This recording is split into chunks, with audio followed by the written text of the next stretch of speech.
Hello mga bossing, kumusta po kayo? So matagal tayong walang upload sa ating Facebook page at saka YouTube channel. Pero ngayon ay may mahalaga tayong pag-uusapan kaya makinig kayo. So yung mga legit na mekaniko kahit wag na kayong manood kasi alam nyo na ito. Pero yung mga baguhan or mga enthusiast lang ay para sa inyo yung video na ito. Makakatulong ito sa inyo. So, nung isang araw kasi mga paps, meron akong customer, yung motor niya ay FI, Rider JFI. So, since FI ang motor niya ay, pinapahanap ko siya ng spark plug cap na original ng Rider J. So, wala daw available sa shop na pinunta niya, which is isang malaking shop dito sa lugar namin sa Legazpi. So, sabi ko sa kanya ay bumila na lang siya ng kahit pang anong motor basta original. So hindi daw siya binentahan kasi sabi daw ng tendero ay iba-iba ang spark plug cap ng bawat motor. So hindi daw magma-match ang sabi sa kanya.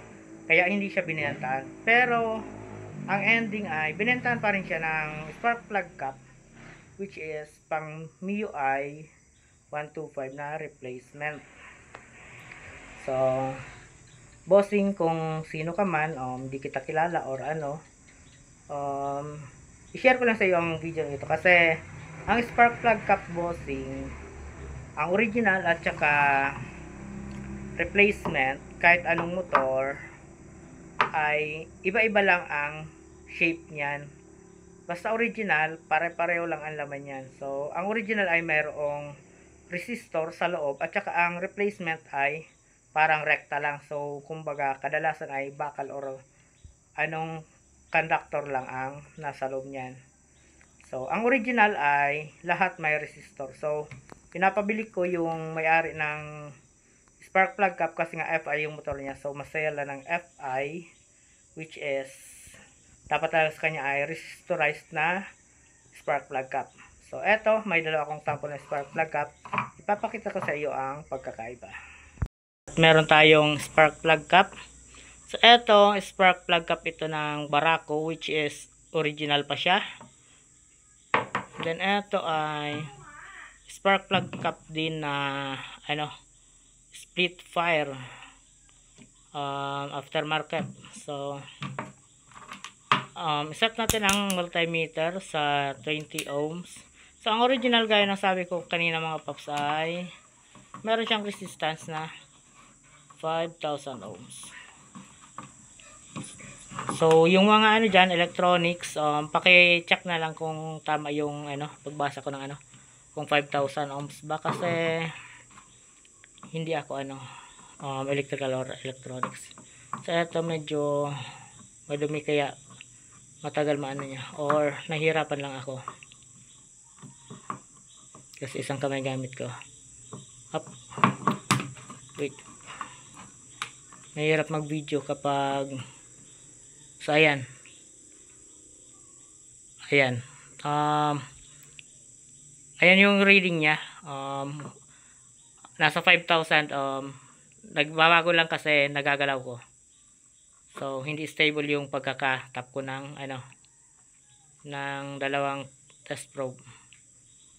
So kapag nasa 5,000 yan, so yan ang totoong niya reading. So ito yung original mga paps.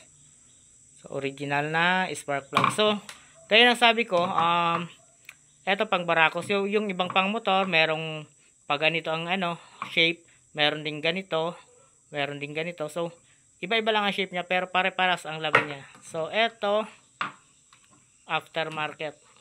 So ito mga paps, rekta ito. So para nyo lang itinali yung wire sa mismong spark plug kapag ganito ang gamit nyo. So, sa mga carb type na motor, okay ito kasi mas malakas yung kuryente niya kasi wala nga siyang resistance, walang pumipigil sa sa kuryente. So ayan, rekta siya.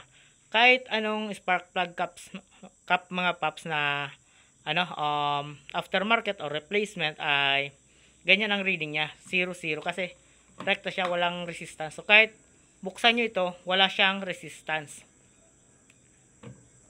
So ito, pag binuksan nyo, makikita nyo may spring dyan, then may resistor, then bago itong itong screw. So sana bossing, kung nakikita mo, sana malinawan ka po.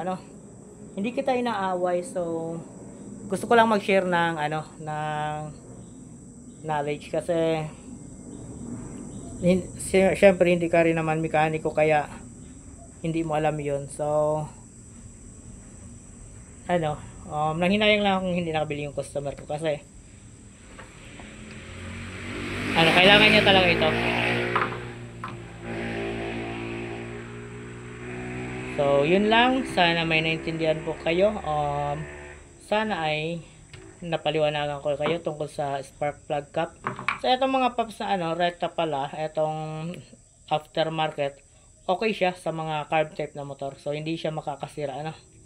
So sa mga FI, pwede rin naman kayong gumamit nito, pero dapat ang spark plug nyo ay resistorized. So